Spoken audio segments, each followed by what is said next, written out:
La question qui fâche. Un homme qui ne voit pas le futur, c'est souvent parce qu'il est aveuglé par le passé. Chubby. Est-ce que tu préfères te mettre là ou là? Donc toi t'es où moi je suis? T'as vu? Ah, Je sais, il y a des- Chloé est là cette année. C'est le début de grande chose. C'est le début de grande. Chubby, merci d'être avec nous. Merci, c'est un plaisir, c'est un honneur. Et avant-hier, j'étais à Casa. Ouais. Là, je suis aux Ardentes.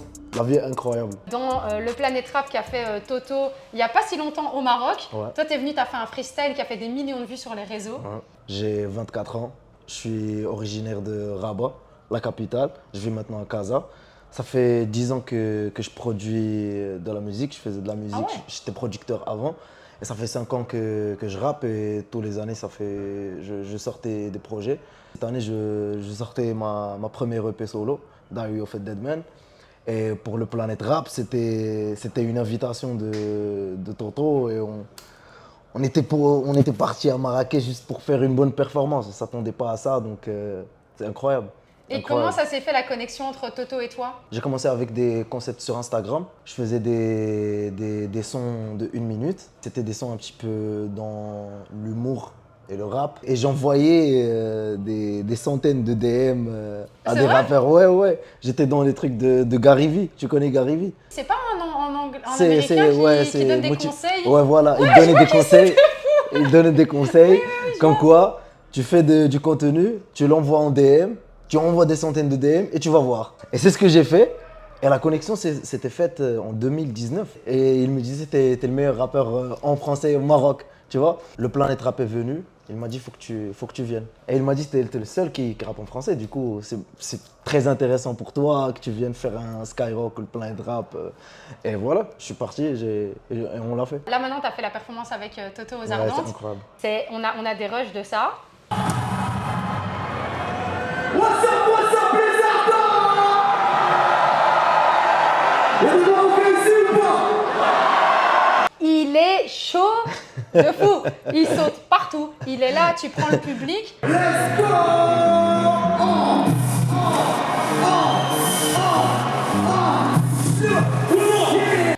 T'as déjà fait beaucoup de scènes.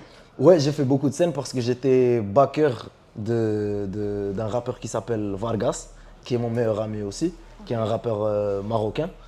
Et je backais tous ses concerts. Du coup, j'ai un petit peu d'expérience Ouais, c'est ça. dans la scène, mais c'est la première fois que je performe comme ça tout seul. Ah ouais, non, toi t'as bien démarré, toi. Ah, non, ça c'est un bon démarrage. La musique, c'est la magie, c'est incroyable. L'EP que t'as sorti, Diary of a Dead Man, tu peux nous en dire plus? Il y a combien de titres? Je sortais des compilations avant, Ouais. mais ça, c'est le premier projet sérieux que j'avais envie de faire. C'est un 10 titres, mais en vrai, pourquoi je l'appelle EP? Parce que c'est un 7 titres, mais il y a une intro, une outro, et il y a des skits. Du coup, c'est toute une histoire qui continue pendant Ouais. the whole EP. C'est l'histoire de quelqu'un qui sort à Rabat, qui se rappelle des souvenirs qu'il a passés.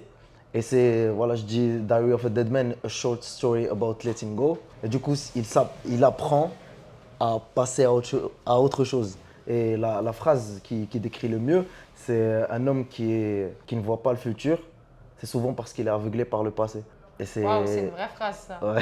Ça, vous avez 2 heures. Voilà, réfléchissez bien à ça. C'est une thérapie cette En vrai, EP.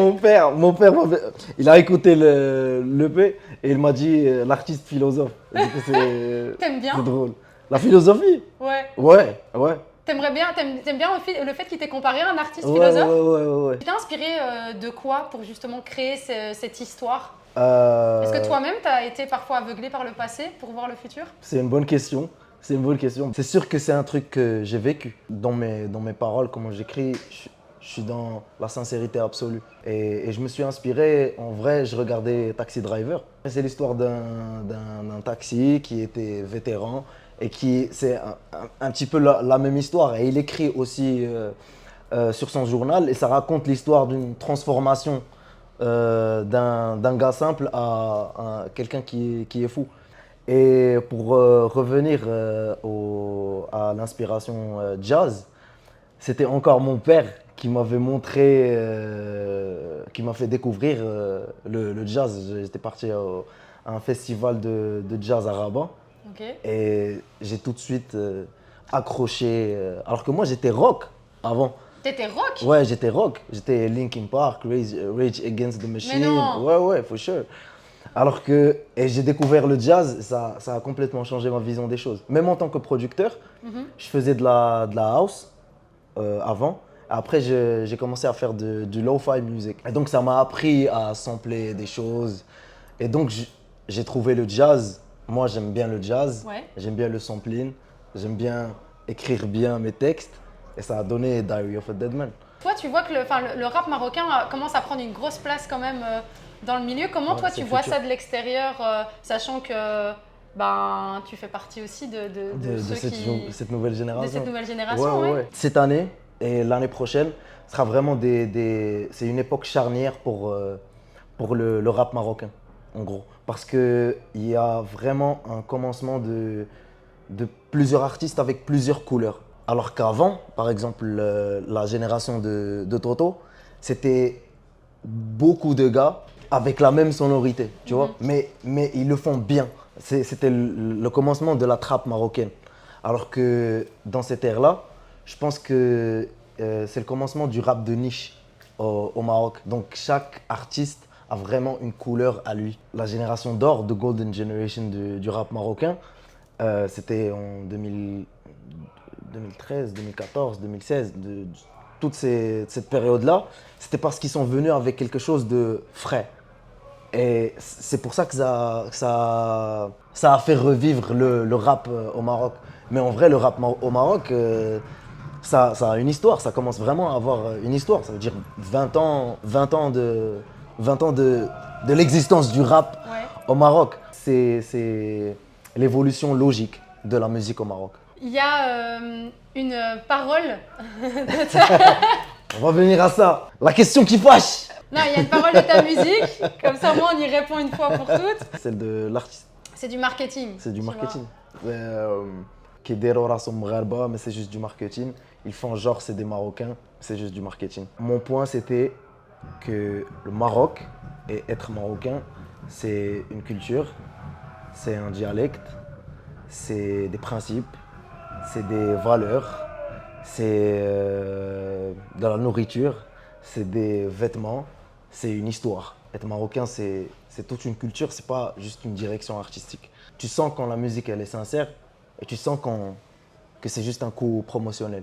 Du coup, c'était ça venait de ça. Cette fameuse phrase, ça venait de ça. Pour être fier de ses origines. Par exemple, moi, quand je vois là, aux Ardentes, et il y a des gens qui connaissent ma musique, il y a le drapeau marocain qui est élevé, moi j'encourage ça. Il faut être fier de ses origines, il faut être fier d'être marocain, mais je suis contre utiliser ça comme coup promotionnel. Je pense que quand tu es, par exemple, que quand tu es d'origine marocaine, mais que tu n'es pas né au Maroc, mais que tu as envie de mettre en avant justement tes origines marocaines, comment selon toi, serait la manière la plus belle de le faire sans que tu aies l'impression que ça soit promotionnel? En étant sincère dans la musique. Tu sens quand la musique elle a de la profondeur et que l'artiste il a vraiment écrit ça avec le cœur. C'est pas quelque chose de fade et superficiel. Pour moi, des artistes comme Zamdan, c'est incroyable.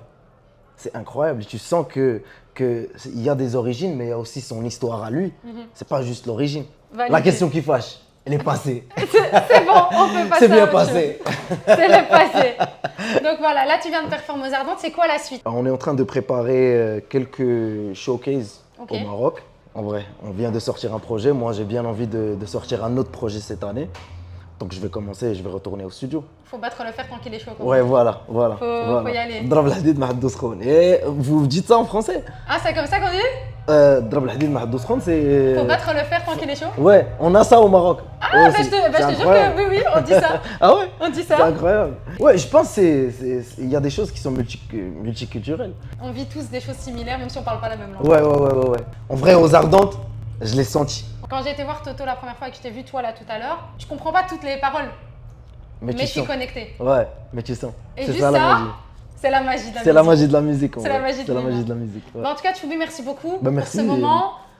C'était très cool. Tu reviens quand tu veux. Merci beaucoup. Quand tu as des nouveaux projets, de toute façon, l'équipe nous en parlera. Mais je te Inch'Allah, souhaite le meilleur Bah, merci beaucoup pour l'invitation. Avec plaisir. Ça fait vraiment plaisir et écoutez Chubby, Diary of a Dead Man. Et merci à tous évidemment. Continuez à regarder toutes les interviews qu'on fait qui sont disponibles bien sûr sur YouTube et sur les réseaux sociaux.